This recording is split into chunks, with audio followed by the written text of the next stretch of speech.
Amen. Amen.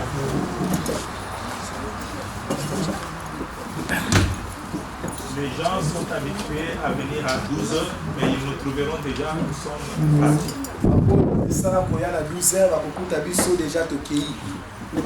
Avec Dieu, nous devons nous imposer une discipline. Bien-aimés, le moment viendra où nous serons tous devant Dieu. Nous n'aurons pas le temps de nous justifier.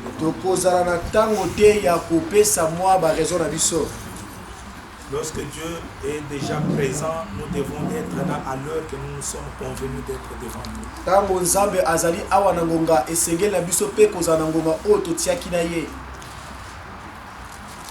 Nous allons méditer aujourd'hui dans l'évangile selon Jean au chapitre 9.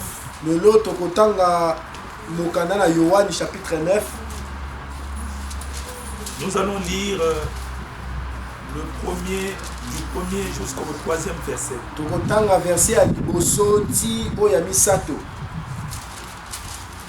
Jean chapitre 9 du 1er au 3e verset, nous lisons au nom de Jésus-Christ. Amen.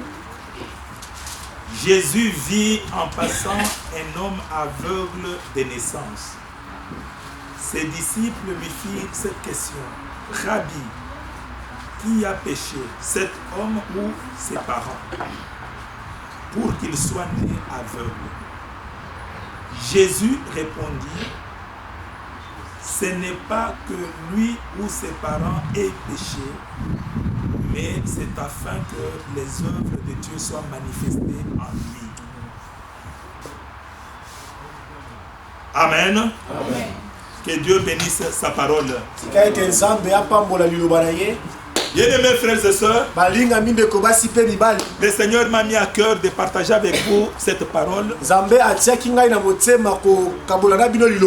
Les versets que nous venons de lire, tu connais par cœur ces versets. Un jour, Jésus accompagné de ses disciples, ils ont vu un homme qui était aveugle de naissance. Les disciples posent la question à Jésus. Qu'est-ce qui a fait que cet homme souffre de cette façon? D'où vient un tel malheur? Bien-aimé, être aveugle, c'est une grande souffrance. Surtout que c'était un aveugle de naissance. Il ne connaît pas la couleur verte. Il ne connaît pas ce que c'est que rouge. Il ne connaît pas le soleil. Le soleil le frappe, mais il ne sait pas ce qui donne la chaleur. Si tu parles de la lune, aucune idée. Son père, sa mère qui l'ont engendré, il ne connaît pas le visage de son père. Il ne connaît pas le visage de sa mère. Il est né aveugle. Les disciples ont posé la question à Jésus.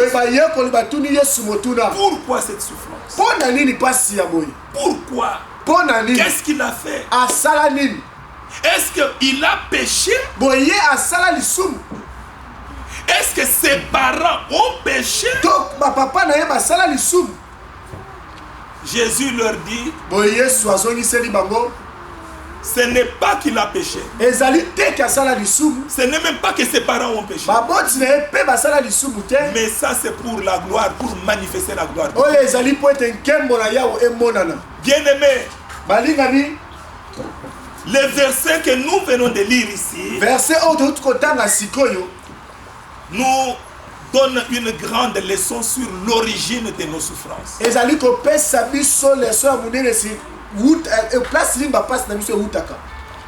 Lorsque une personne se trouve devant une situation difficile,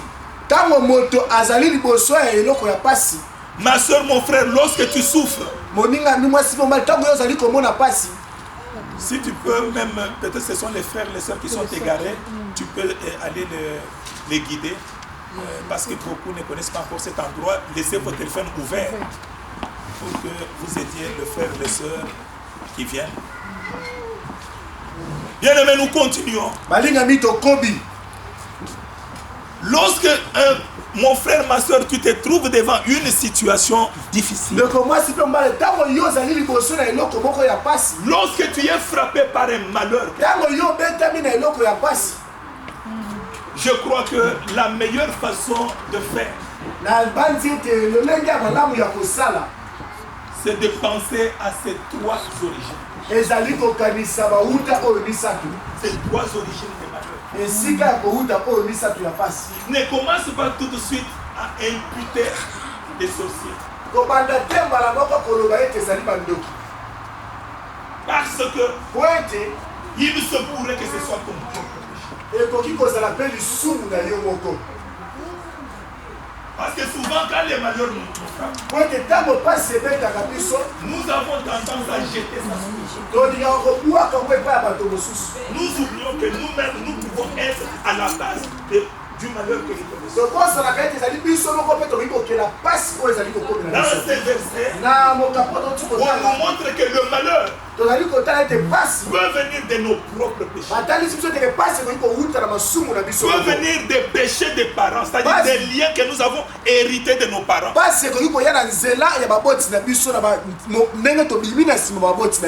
ça peut être aussi une épreuve qui vient de Dieu. Mais pour te rendre compte, pour mettre le doigt sur l'origine de ton problème, il faut te retirer avec Dieu.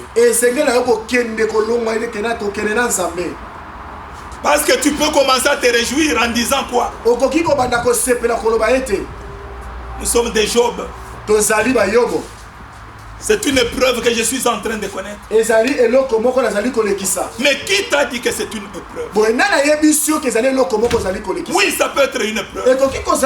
Mais il faut être sûr. Il faut que Dieu te rassure que c'est une épreuve.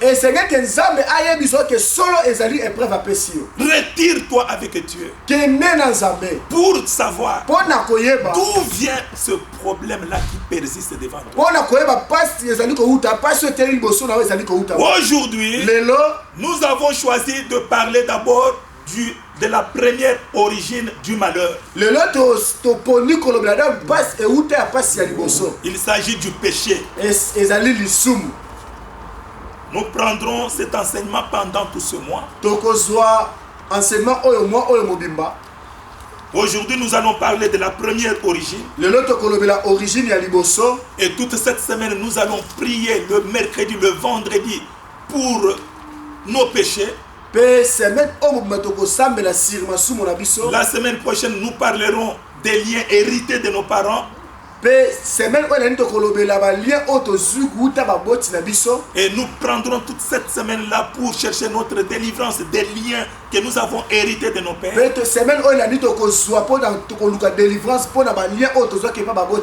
le troisième dimanche, nous parlerons de l'origine, de la troisième origine qui est l'épreuve. Et nous prierons pour que le Seigneur puisse intervenir dans toutes ces épreuves. Mais aujourd'hui, nous allons parler sur le péché. Amen. Amen. Est-ce que vous êtes prêts à entendre ce message? Nous ouvrons nos Bibles dans 1 Samuel au chapitre 4.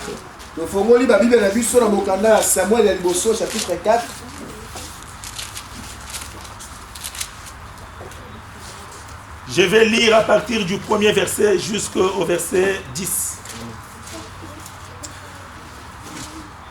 1 Samuel chapitre 4, à partir du premier verset, nous lisons au nom de Jésus-Christ. La parole de Samuel s'adressait à tout Israël. Israël sortit à la rencontre des Philistins pour combattre. Ils campèrent près de Ebenezer. Et les Philistins étaient campés à Aphek. Les Philistins se rangèrent en bataille contre Israël et le combat s'engagea. Israël fut battu par les Philistins qui tuèrent sur les champs de bataille environ 4000 hommes. Le peuple rentra au camp et les anciens d'Israël dirent: Pourquoi l'Éternel nous a-t-il laissé battre aujourd'hui par les Philistins? Allons chercher à Silo l'arche de l'alliance de l'Éternel, qu'elle vienne au milieu de nous et qu'elle nous délivre de la main de nos ennemis.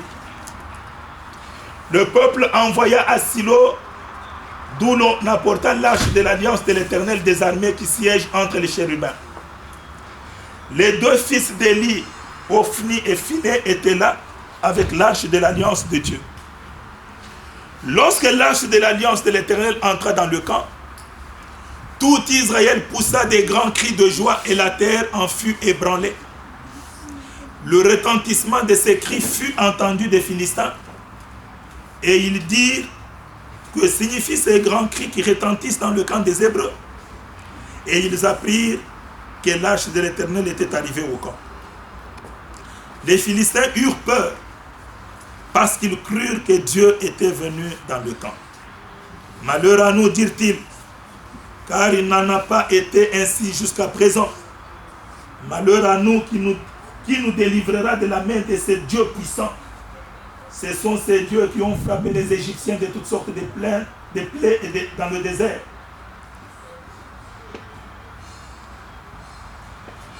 Fortifiez-vous et soyez des hommes, Philistins, de peur que vous ne soyez asservis aux Hébreux comme ils vous ont été asservis. Soyez des hommes et combattez.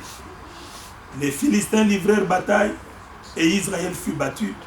Chacun s'enfuit dans sa tente.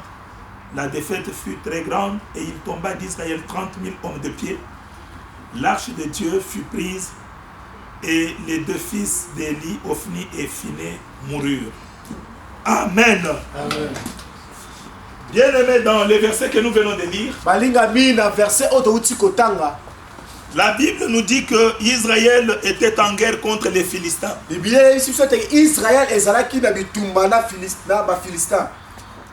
Lorsqu'ils ont engagé cette guerre, Israël fut battu par le Philistin. Le peuple de Dieu a connu la défaite. Ils se sont dit non. Dieu ne peut pas nous laisser comme ça, les Philistins nous battent. Allons chercher l'arche de l'alliance à Silo. L'arche de l'alliance, c'est la présence de Dieu. Si l'arche vient, nous allons vaincre nos ennemis. Ils sont allés à Silo. Ils ont pris l'arche de l'alliance. Bien aimé, l'arche de l'alliance, c'était une maison, une petite maison ambulante. Dedans, il y avait les tables de la loi de Moïse. Les tables de la loi, les 10 commandements que Dieu avait donnés à Moïse. Ça signifiait la présence de Dieu au milieu de son peuple. Bien-aimé, quand l'arche est entrée en Israël, la Bible dit qu'il y avait des cris de joie. Et les cris de joie ont fait paniquer même le peuple philistin. Les Philistins ont paniqué. Ils ont dit, mais qu'est-ce que nous entendons? On leur a dit, ce sont les cris de joie parce que l'arche de l'alliance est entrée. Ils ont dit, ça n'est fini pour nous. Parce que ces gens-là, nous les connaissons. Quand leur arche là les accompagne, ils vont nous battre. Parce qu'ils ont même anéanti Égypte. Toujours à cause de cette arche, de la présence de leur Dieu. Les Philistins ont paniqué. Mais ils se sont dit, fortifions-nous. Nous n'avons rien d'autre à faire si ce n'est que de résister à ce combat. Ils se sont encouragés les uns les autres. Et ils sont allés attaquer maintenant. Ils ont attaqué Israël. Quand la guerre s'est engagée, la Bible dit, le peuple de Dieu fut battu par les Philistins qui avaient peur. Malgré la présence de l'arche, malgré les cris de joie qu'ils avaient poussés, mais ils furent battus. Pourquoi cette défaite? Bien-aimés frères et sœurs, je vous ai dit que quand un malheur arrive, il faut toujours se retirer avec Dieu. Que ce soit à ton niveau individuel, que ce soit au niveau de ta maison, que ce soit au niveau de la famille, que ce soit au niveau de l'église, que ce soit au niveau de la nation, il faut se retirer d'abord avec Dieu. Ne vois pas tout de suite les sorciers. Ne voyons pas tout de suite les gens qui nous combattent. Non, tata moi si ne m'aime pas. C'est elle qui est en train de combattre mon mariage. Si je connais ces problèmes, c'est à cause d'elle. Non, ne voyez pas tout de suite cela. Retire-toi avec Dieu. Entre en toi-même. Où est-ce que je suis en désaccord avec Dieu? Bien-aimé, quand le peuple a connu la défaite, c'est alors qu'il a réalisé que malgré nos cris de joie, nos cris de joie n'ont pas pu vaincre la guerre. Parce que nous avons péché contre l'Éternel. Alléluia. Bien-aimés frères et sœurs, s'il y a quelque chose qui peut nous attirer la défaite, que ce soit dans notre vie individuelle, que ce soit dans nos familles, que ce soit dans notre église, que ce soit dans notre pays, c'est le péché. Le péché. Dieu n'aime pas le péché. Quand on est dans le péché, on peut pousser des cris de joie. On peut faire des proclamations. On peut chasser les démons. Il n'y a aucun démon qui va bouger. Pourquoi? Parce que tu n'es pas en communion avec Dieu. Posons-nous maintenant des questions. Les problèmes qui sont en train de nous atteindre, que ce soit dans nos vies, que ce soit dans notre église, que ce soit dans nos maisons, est-ce que nous sommes en communion avec Dieu? La Bible dit que même les cris qu'ils ont poussés, les cris de joie, ils ont apporté la peur aux Philistins, mais malgré ça, ils ont connu la défaite.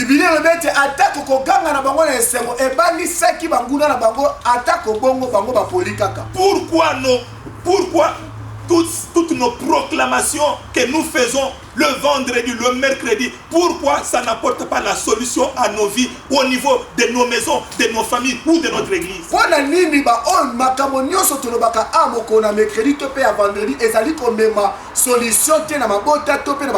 Que chacun retourne en soi. Je connais un jour, il y a des gens, des serviteurs qui étaient en train de chasser les esprits mauvais dans le gens. Les esprits mauvais se sont révoltés contre eux. Ils ont dit, nous connaissons Paul. Nous connaissons Jésus. Mais vous, qui êtes-vous? C'est-à-dire que ces démons n'ont pas pu obéir aux paroles, aux proclamations que ces gens faisaient. Ils l'ont dit, non, nous ne vous connaissons pas. Vous n'êtes pas en communion avec Dieu. Nous allons partir où? La Bible dit qu'ils ont poursuivi ses serviteurs. Ces serviteurs ont fui nus sans habit. Bien-aimé, la première des choses que nous devons retenir, le péché c'est quoi? Le péché vient du mot grec adikia. Adikia en grec veut dire être séparé de Dieu. Lorsque quelqu'un pêche, le péché te sépare directement de Dieu. J'aimerais apporter une précision. Écoutez-moi bien. Avant de connaître Jésus, c'est-à-dire avant que nous devenions des enfants de Dieu, lorsque nous péchions, lorsqu'on tuait, lorsqu'on commettait l'adultère, lorsqu'on volait, tous les péchés que nous commettions, les avortements, tout, avant ta nouvelle naissance, quand tu péchais, Dieu était devant toi comme un juge. Il t'a jugé parce que tu étais criminel. Nous étions des criminels. Nous étions des criminels qui avons tué son fils Jésus-Christ. Donc nous étions jugés donc, sur le plan judiciaire. Sur le plan judiciaire, sur le plan des tribunaux. Amen. Amen. Mais lorsque nous sommes devenus des enfants de Dieu, comme maintenant, lorsque nous péchons, nous ne sommes plus au niveau judiciaire. C'est-à-dire Dieu n'est plus notre juge. Dieu est devenu notre Père. Amen. Et en tant que notre Père, c'est-à-dire que nous sommes au niveau paternel. J'aimerais dire que quand on pêche avant la connaissance, avant la nouvelle naissance,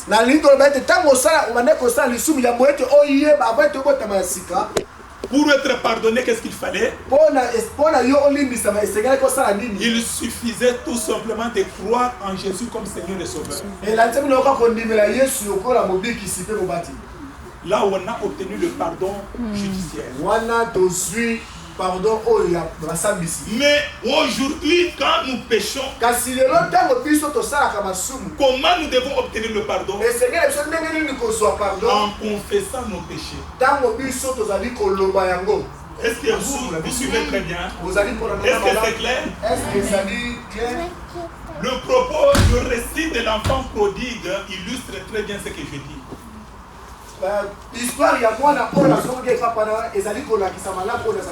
L'enfant prodigue, c'est comme nous sommes déjà nés de nouveau. Quand il y a eu péché, il y a eu séparation entre cet enfant et son père. C'est ça ce qui arrive quand nous péchons. Nous nous séparons de Dieu. Il y a un nuage qui est entre Dieu et nous. Quand l'enfant prodigue est parti, il vivait avec le pourceau. Le diable lui faisait voir que si tu rentres, ton père va te chasser. C'était du mensonge. Pour preuve, quand il est rentré,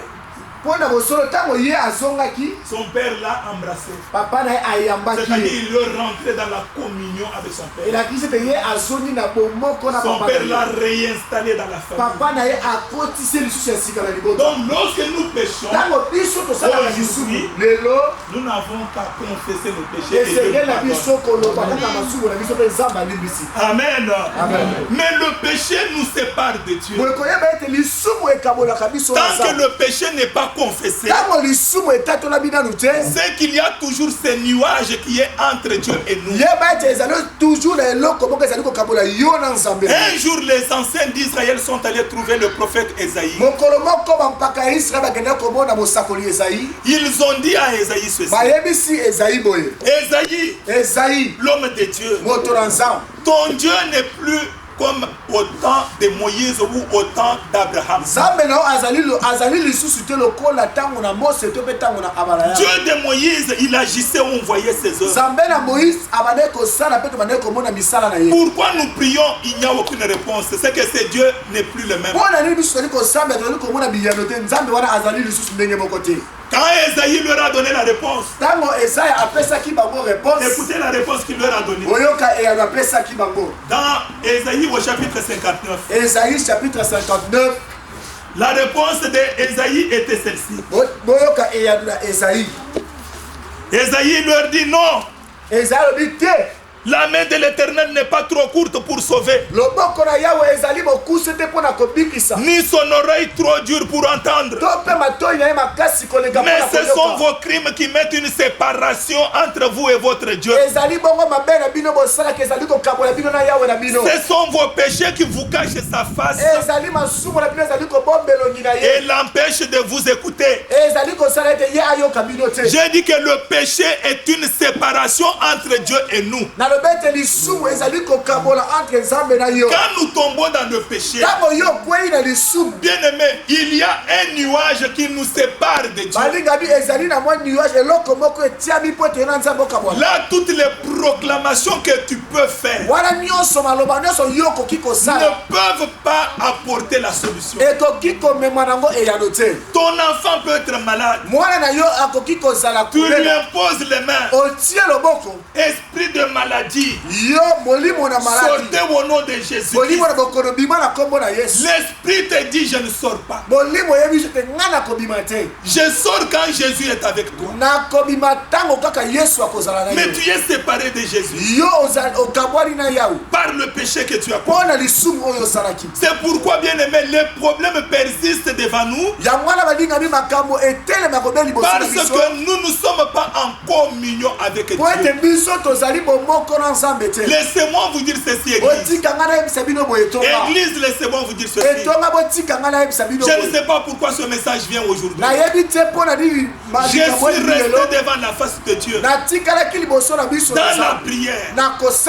J'ai demandé à Dieu, donne-moi un message qui peut concerner notre église aujourd'hui. Je vous dis que je suis resté devant Dieu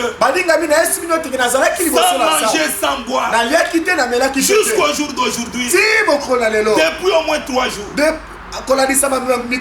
Et Dieu m'a rassuré que donne ce message. Dis à mon peuple que le péché empêche mes oreilles de vous écouter. Ma soeur, mon frère, laissez-moi vous dire que dès l'origine, les problèmes que nous connaissons dans ce monde, c'est à partir du péché. Quand Dieu a créé l'homme, Adam et Ève, bien aimé, c'était des petits dieux. Ils ne pouvaient pas mourir. Bien aimé, ils avaient l'éternité de Dieu avec eux. Imaginez-vous créer, peut-être ils avaient 20 ans. Parce que Adam, on n'a pas donné naissance, on n'a pas accouché Adam. Adam, c'est Dieu qui a pris lui-même la terre. Il a commencé à faire une une statue, il a commencé à travailler ça. Artistiquement. Il a fait la forme de l'homme. D'où lui venait cette forme? Dieu, c'est un autre. Dieu est extraordinaire. Est-ce que vous m'entendez? Amen. Il n'avait aucune idée. C'est lui la première personne à avoir l'idée de comment va être l'homme. Lui seul, il prend la terre. Il commence à travailler la terre. Il met la tête. Il dit ici, je mets quelque chose pour l'oreille. Ici, je mets l'oreille. C'est pour qu'il entende. Il fait des yeux. Avec ça, il va voir. Où est-ce qu'il a eu ça? Il souffle dans les narines. Et l'homme commence à respirer. Bien aimé, cet homme était créé à l'image de Dieu. Imaginez-vous s'il avait 20 ans. C'est-à-dire qu'il ne pouvait pas vieillir. Il ne pouvait rester qu'à 20 ans. Imaginez-vous si vous me connaissez à 20 ans. Aujourd'hui, nous avons notre anniversaire avec Papa Job. Alléluia. Amen. 56 ans aujourd'hui. 56 ans. Imaginez-moi à 20 ans, j'étais comment? Si on me demandait à 20 ans de grandir, d'avoir 56 ans, est-ce que j'aurais accepté? C'est-à-dire nous devrions rester comme ça. Tu as 20 ans, tu restes à 20 ans éternellement. Mais aujourd'hui, regardez. Si j'ai 56, dans 4 ans, j'aurai combien? Et dans 10 ans? Et dans 20 ans? Et puis dans 30 ans, encore faut-il que tu arrives jusque-là. Mais tout ça, c'est arrivé pourquoi? Vous ne vous demandez pas comment cela est arrivé? À cause du péché. Adam ne touchait pas au fruit. Ils ont touché au fruit. Le fait de pécher, Dieu qui leur rendait visite chaque soir, il ne pouvait plus voir la face de Dieu. Entre eux et Dieu, il y a eu une séparation. Bien aimé, Dieu a mis même son ange avec une épée flamboyante. La séparation était totale. Et à cause de ce péché, nous commençons à vieillir. Nous commençons à mourir. Regarde ce que tu es maintenant là. Mais quand tu arriveras comme moi, encore faudrait-il que tu gardes la forme comme je l'ai gardée. Alléluia. Gardez-moi forme. Bon. Amen. Mais n'ayez yo. Amen. Bien aimé, nous ne pouvions pas vieillir. Nous ne pouvions pas mourir. On ne pouvait pas faire des calculs pour nouer le bout du mois, il faut que je fasse ça, que j'achète une maison. Non. Non. Tout était à nous. Bien aimé, si tu passes sur la route, j'ai fui ces jours-là. Un homme a lâché son chien et le chien m'a suivi. Je disais à cette dame, mais prends ton chien. Moi, il ne te fait rien. Mais il est en train d'aboyer. Et le chien allait me mordre. Mais autant là, le chien ne pouvait rien contre nous. Quand nous passions, le chien dit comme ça. Les serpents, les lions, tous les animaux, ils saluaient Adam avec respect. Mais d'où vient qu'aujourd'hui, il suffit qu'on le lâche, on lâche le lion. Si on lâche le lion, tu vas dire je suis avec Jésus. Alléluia. Mais il va te prendre pourquoi? Il va te déchirer à cause du péché. Le péché nous a mis dans cette situation. Bien aimé, il faut détester le péché. Amen. Aujourd'hui, que cet enseignement puisse, bien aimé, t'accompagner dans ta maison toute cette semaine. Tu ne fais que demander pardon à Dieu. Yes.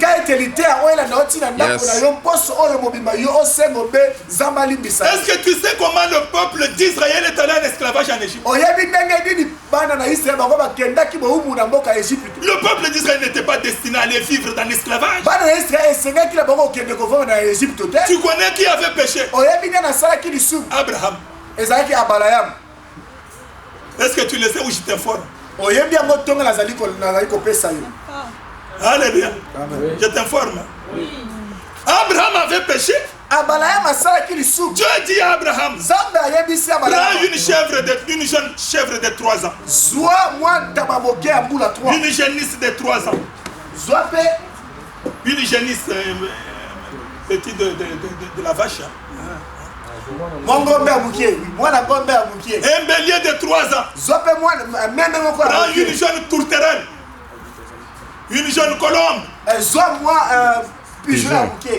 Coupe en 2 chaque animal. Tu vas placer chaque morceau vis-à-vis de l'autre. Abraham a pris le couteau. La jeune chèvre. Il a coupé en 2. Il a mis le morceau qui se faisait face. Il a fait de même avec les autres animaux. Mais quand c'était au moment de faire pour les oiseaux torturer les colombes, Abraham a dit non, ça c'est petit, je ne sépare pas. Je ne coupe pas. Il a mis ça, tourterelle, colombe, sans être coupé. Dieu a vu directement, il est désobéissant. Dieu a dit à Abraham, qu'est-ce que je t'ai dit? Pourquoi tu ne m'as pas écouté? Quand nous n'écoutons pas Dieu, quand nous ne faisons pas la volonté de Dieu, nous attirons la colère de Dieu. La colère de Dieu est descendue. C'est alors que Dieu a lâché Abraham à cause de ce que tu as fait. Ta descendance ira chez les étrangers en esclavage pendant 430 ans.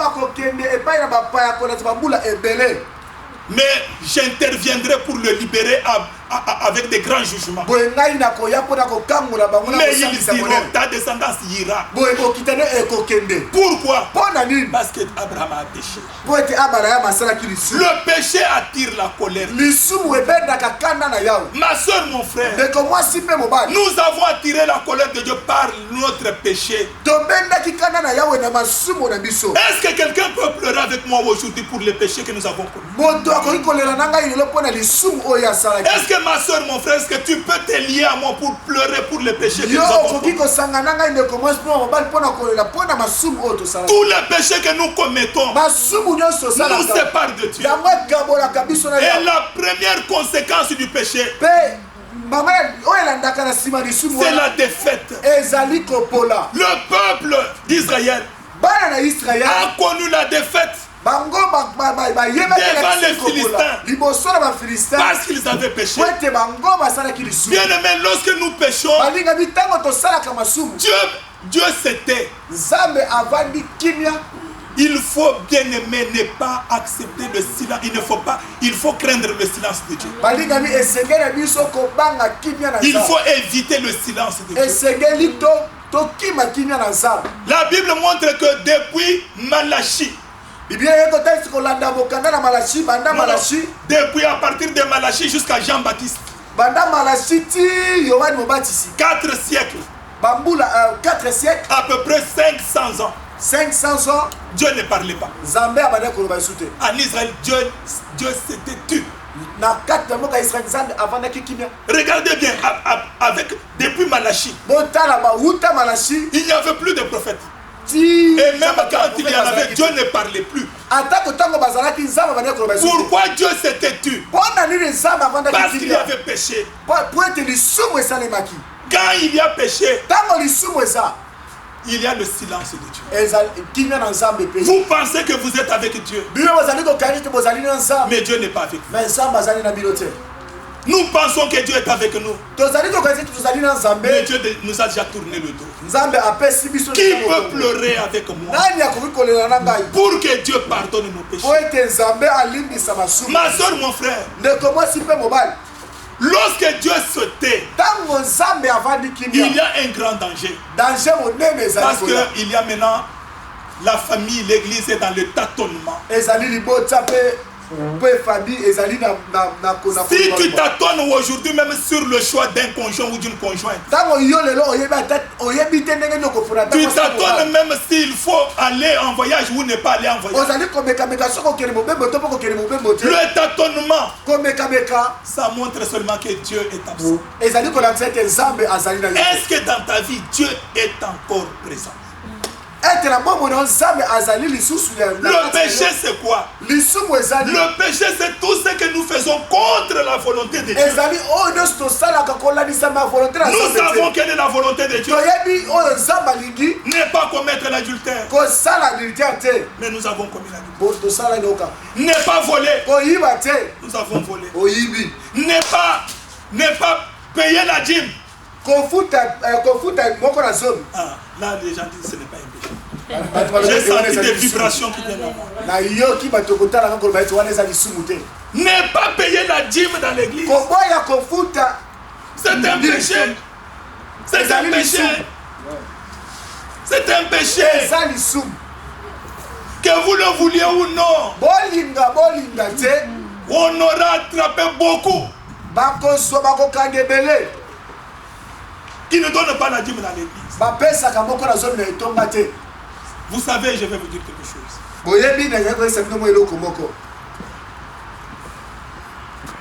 Lorsque nous donnons la dîme, il se crée un miracle.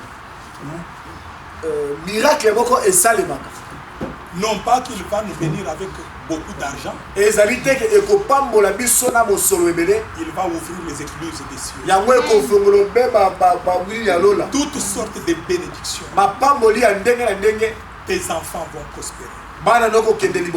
Ton mari va aller de l'avant. La santé, la vie, tout ça ce sont des bénédictions qui arrivent. Mais quand nous ne l'appliquons pas, c'est ainsi que nous pouvons avoir beaucoup de problèmes, mais nous ne savons pas que l'origine, c'est parce que nous avons péché contre la parole de Dieu qui dit donner la dîme. Bien aimé, la colère, l'orgueil, la jalousie. Tu n'aimes pas voir quelqu'un bien habillé.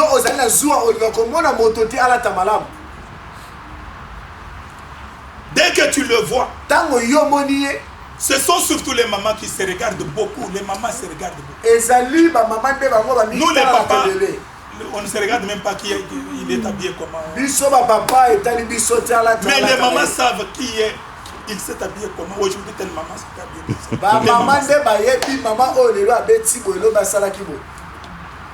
Mais commence même à apprécier ce que l'autre a apporté.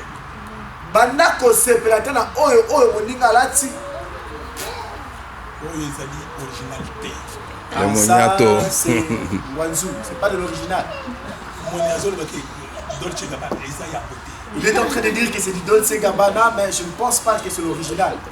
Voilà un peu bien aimé. Chaque fois que nous commettons ce péché, Dieu se sépare de nous. Bien aimé, j'aimerais vous dire une chose. Tout ce que nous faisons de mal, nous récolterons ce que nous sémons sur cette terre. Amen, amen. Nous récolterons. Il y a une sœur. Elle dit à son enfant. Elle a reçu sa belle-mère dans la maison. Mais elle dit à sa fille, une petite fille de 8 ans, quand ton papa va revenir aujourd'hui, dis-lui que tu as fait un rêve, que tu as vu ta grand-mère, elle était venue te chercher pour t'amener pour aller dans la sorcellerie. Parce que cette soeur ne voulait pas la présence de sa belle-mère. Elle a donné, elle a mis cela dans la tête de sa petite fille. Un jour, la petite fille dit à son papa, papa, je rêve toujours la grand-mère qui vient me déranger dans le sommeil. Qu'est-ce qu'elle fait? Le même jour, il appelle sa maman, venez mettre ici. Allez, Nathalie, parle. Nathalie Loba. Et après, il dit à sa maman, ferme tes valises maintenant. Demain, je te laisse à l'aéroport. Tu rentres au village. C'était à Kinshasa. La maman commence à pleurer. Et cette maman-là, qu'elle vous explique comment il avait eu son fils. Elle avait eu un seul enfant. Le papa est mort. Et elle n'avait personne pour l'aider pour cet enfant. Un jour, elle est allée puiser de l'eau à la source. Elle a laissé l'enfant seul dans la maison en hutte.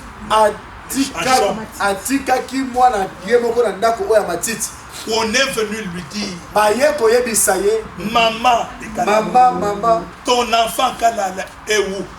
Parce que ta maison est en feu. La maman dit, mais mon fils est là. Il a jeté le vase qui était sur la table. Quand elle arrive à la maison, elle trouve la maison encerclée par le vieux du village. Ils lui disent, tu n'entres pas ici. Elle dit, mais mon fils est là. Il dit, oui, dans nos traditions, quand le feu a déjà commencé comme ça, au lieu de perdre 2 personnes, qu'on perde une seule personne. La maman dit, là où mourra mon fils, c'est là que je mourrai. Elle s'est dégagée des bras des anciens. Elle est entrée dans la maison. Dès qu'elle est entrée, bien aimé, le feu, la toiture est tombée. Mais il a eu seulement le réflexe de prendre Kalala. Il a jeté Kalala dehors. On a vu l'enfant dehors, on a ramassé l'enfant. Mais maintenant, pour qu'elle-même s'en sorte, elle était calcinée. Le visage était devenu comme une macaque. Voilà, cet enfant-là, il a commencé à s'occuper de cet enfant. L'enfant a grandi. L'enfant est allé à Léopoldville, Kinshasa, et il a commencé à travailler. Il a dit non, je fais venir ma maman. La maman vient. Cette femme ici qui en voiture, elle dit, elle fait ma honte. Pourquoi mettre une vieille personne comme ça dans la maison? Nathalie dit qu'elle vient te déranger dans le sol. Bien aimé, on a pris la maman le même jour. On l'a mis dans l'avion. La maman est en train de pleurer. Mon fils, souviens-toi. Vous m'avez placé derrière la maison parce que je vous fais honte. J'ai accepté cela. Mais cette honte, pourquoi? C'est parce que je t'ai sauvé la vie. Aujourd'hui, je suis devenu sorcier. Je ne connais pas ce que l'enfant dit. La femme dit quoi? Vas-y, sorcière. Va, sorcière. La femme est partie. Maman est partie. Maman est partie. Mais comme tout se paye ici-bas, comme le colagnon se fout à bien aimé, il ne faut pas faire du mal aux gens. Aujourd'hui, bien aimé, que nous apprenions, bien aimé, à nous faire du bien. Toi, rentre en toi-même. Moi, je rentre en moi-même. Bien aimé, même quand on nous fera du mal, la Bible nous demande de remettre le mal par le bien. Aujourd'hui, bien aimé, que cette parole nous mobilise tous. Pour que nous ne nous séparions pas de Dieu. Que ceux qui nous ont fait du mal, que nous les bénissions. Dites Amen. Amen. Il est difficile dans cette chair. Mais avec Jésus, c'est possible. Parce que le péché nous empêche d'entrer en communion avec Dieu. Il est 12h. Amen. Le péché, bien aimé, nous sépare de Dieu. Et tout ce que nous allons faire va échouer. Parce que, bien aimé, j'ai suivi un homme de Dieu qui disait pour que les paroles que nous libérons aient la force de faire trembler l'ennemi et de le faire fuir. Ces paroles doivent sortir de la vérité. Regardez lorsque on a la ceinture. La ceinture, la Bible l'appelle que c'est quoi? La vérité. C'est la vérité. L'épée se met où? L'épée sort de la ceinture. Du fourreau qui est attaché à la ceinture. C'est-à-dire pour avoir l'épée. L'épée c'est quoi selon dans la parole de Dieu? La parole de Dieu. L'épée c'est quoi? La parole de Dieu. La parole de Dieu. Alors l'épée doit avoir sa place dans la ceinture. Pour utiliser l'épée, voilà comment on fait. On tire de la ceinture. On tire la parole de la vérité. Si tu n'as pas de ceinture, l'épée tu vas le tenir où? Si tu tires, tu as l'épée à la main. C'est-à-dire, c'est ta propre parole que tu es en train de sortir. Elle n'a pas pour fondement la vérité. Elle n'a pas pour fondement la vérité biblique. Et quand on sort l'épée, quand on ne sort pas l'épée de la ceinture, ce sont nos propres paroles que nous sommes en train de proclamer. Et quand tu proclames ta propre parole qui n'a pas pour fondement la vérité, elle ne peut pas faire trembler l'ennemi. Elle ne peut pas faire fuir les démons. Nous pouvons du matin au soir invoquer le feu qu'il descende pour consumer ceci ou cela. Le feu ne descend pas. Pourquoi? Parce que les paroles que nous libérons ne sont pas tirées de la ceinture. Et Dieu connaît, Dieu nous connaît. Dieu connaît si nous sommes vrais ou si nous sommes faux. Bien aimé, Dieu ne regarde pas la parole. David, était toujours roi. Là, quand il est allé coucher avec Betsa, la femme de Dieu, tout le monde le voyait toujours comme roi. Mais Dieu ne voyait pas David. Parce qu'il y avait une rupture entre eux. Et la colère de Dieu. Vous connaissez la personne. Ma soeur, mon frère, je voudrais terminer en disant ceci.